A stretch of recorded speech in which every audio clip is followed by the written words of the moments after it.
Unit 4, Activity 2 is on energy systems. So it's important to understand that our body can derive energy in a few different ways and from a few different products. In the end, we require ATP. That's sort of the main fuel source, just like, let's say, gasoline is what goes in your car. But we have different ways of generating and creating that ATP so that we could then make use of it. First assignment here is sort of what you want to know. So this is sort of looking back. So if you were to think back, able to look back and determine what sport, I guess, that you would be good at or what your body is made to be able to do, would you go back and just want to do that sport? And so would you want to know what it was that you were actually optimally designed to do? The idea here is that, is it good to just do one sport? And this sort of brings up the issue of early specialization in athletes, which is a huge topic right now. Or would it be better off to still sample and enjoy all kinds of different activities, even though you may not have been the best at them? So this is going to be your opinion on whether or not you would want to have known what was your optimal sport to then do. And then once you've done that, make sure you do put information in there about how this would alter your decisions, and also make sure you mention good reference to early specialization in young athletes. And then the next piece is to share with your classmates. Once that's been done, other people have posted, make sure you comment on at least one of your classmates' responses. It can be an agree or disagree, and you need to support with details. Following that, we move into some action stuff, and so it's taking a look at different types of meat. The turkey's probably good because you need into the fowl, for example. In a turkey, there's always sort of the white meat, the dark meat, and it ties into sort of what the different animals doing with those different body parts. And so things that are used for more endurance, they tend to be red and have more oxygen cells. So that's your dark meat. Whereas your white meat, again, most of our turkeys on farms, they don't fly or anything like that. And so they're more of just a fast twitch deal, and they end up being the white meat. So here goes into the different types of muscle fibers. So you have the 3 different types that are required for different things. And this is a great little image that shows you what those fibers are done for. So slow twitch or for long distance. Type 2A is kind of a combination of both. And then the final one is for just a short sprint. So this sort of gives you an idea. If you knew your breakdown percentage wise, you might be aware of what different events you're the best at, or you may already be aware that long distance isn't for you, but you can go like crazy in a short sprint, right? So some of those things are obvious without actually doing, let's say, a scientific test. This just goes through more of the type 1 piece and connects it to aerobic, which is one of our energy systems.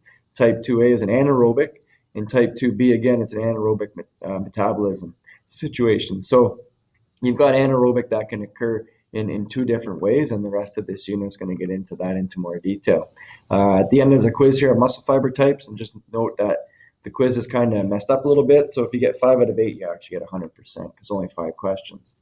So here it's looking at let's eat, so energy production and nutrients. So this is the car idea, putting fuel into the car to sort of make it work, and the same is with our bodies. So our body can derive fuel from fats, carbohydrates, proteins, and then creatine phosphates. These are all different parts that can be used to derive it. So clicking on these will give you more information. Then we're taking a look at this situation here, so snowballing it. So it's where do we get the building blocks for our energy. So this is thinking back about historically in terms of evolution and what our diet would have been like and what we were actually putting into our bodies and how that might have impacted what we did. Or in some cases, if we were going back to hunter-gatherer days, what would the muscle fibers have looked like? How would the energy have been set up in order to provide the energy required to do the activities that they did? Because again, hunter-gatherers, different lifestyle than we have today, where I am right now sitting at a computer making this video for you. So provide some justification to your thinking about how this might have impacted the evolution or survival of different populations or cultures throughout history. And keeping in mind, diet could have impacted the size of the human that could be supported, right? Humans are much larger today than they were, 1,000 years ago because we have access to so much food. So there's a whole bunch of different directions you can go with this in terms on how access to different food sources would have impacted evolution and the survival of different cultures. As well, it's just an explanation for how the human body has been designed to prepare itself for periods where energy input levels are lower, so starvation and famine. Our body does have a system built to do that. And this is where dieting, for example, is something that has often the opposite impact that people want it to have, because our bodies are designed that when they've been starved or haven't been receiving a lot of nutrients, it stores things up. So our body's got a really good system in there to try to make sure we have food, but it may not necessarily work with where we're at today in terms of our culture. in terms of our amount of physical activity. So our bodies are still actually closer to our caveman self than we are to this modern computer tech generation. Now, once you've contributed answers to the discussion, again, respond to a classmate's answers, and you can use the following sentence starters. Either I liked, or I didn't think of that, or perhaps it could have resulted in. So please make sure you use one of those to create a very thoughtful response when your classmates answers. And again, do this response in a separate post. Don't actually reply, because I can't see the reply when it's directly to somebody. So just make yourself a new post and put in your response there. And this video here might give you some more ideas as to how to answer this question. Now we're getting into the three metabolic pathways. Use your energy system. So you got your anaerobic system, and you got your aerobic system. Looking here that we have sort of the first one, which is the anaerobic alactic system. All right, so that's your ATP. And then there's an anaerobic lactic system. So this system only goes as long as you've got that sort of energy produced at the same place. Here, there's a production of ATP, but then it creates a burning sensation because lactic acid is being produced. So it's like a pollution piece that gets put into our body. And we can only take so much lactic acid, and then the muscle will shut down. And then you've got some cellular respiration, which is the aerobic system, which is for longer periods of time. These information and details here will give you a bunch more information on those three types of energy systems. And then the consolidation piece here, and it's an example of just what happens when you hit the wall and you've got nothing left for energy. But looking at some different activities. So you're going to download this template or this organizer, and it sort of looks like this. It's going to give you an activity. You need to indicate the intensity, right? The duration. So how long would it take to perform that activity? So in this case, hitting a home run takes about 1 second. So it's all out. And then what's the dominant energy system that's being used? In this case, it'd be your ATP, PC, phosphocreatine, going back up into here. All right, you can see the time limits that are given here. So it shows you sort of different time periods, which will help you determine which one of the energy systems is being used. And in this case, what's the dominant fuel source? Again, you can get that information from up here in this chart as well. So it goes through and tells you what the dominant fuel source is in this section here. Okay, so again, go back through your information. Sorry, I'll stop scrolling up and down. And then whether or not O2 is required. So whether oxygen is required in order for this process to occur. So you do the same thing as we just did for hitting a home run for all the other activities that are in the organizer. It's important you figure out the exact duration, because that's going to then indicate the intensity and the energy system used.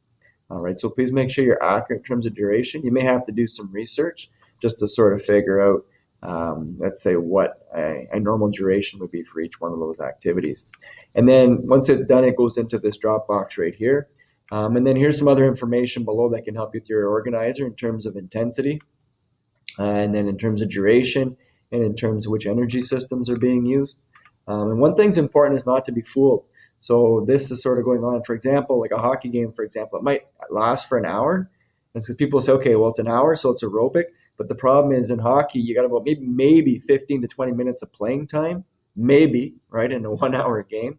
And then it's made up of about 45-second shifts that would have about 3 to 5 intense bursts with active recovery while on the ice, and then passive recovery on the bench. And then soccer, same idea. There's a burst here and a burst there with active recovery in between. So you have to figure out sort of the predominant energy system. And there's a table right here that will help you out with this. And so it gives you what percentage of the different types of energy systems are being used when performing those sports. So hockey, for example, 50% of the time, it's actually ATP PC. Okay, 30% would be oxidative, and then 20% would be like glycolysis oxidative. So it's important to understand energy systems, because this is what then should shape your training. And so for myself as a cross-country and track and field coach, understanding energy systems is really important in terms of the type of training you then do with your athletes so that they're prepared and ready to go for their events. And then just some more stuff about connecting energy systems to the real world in this video right here.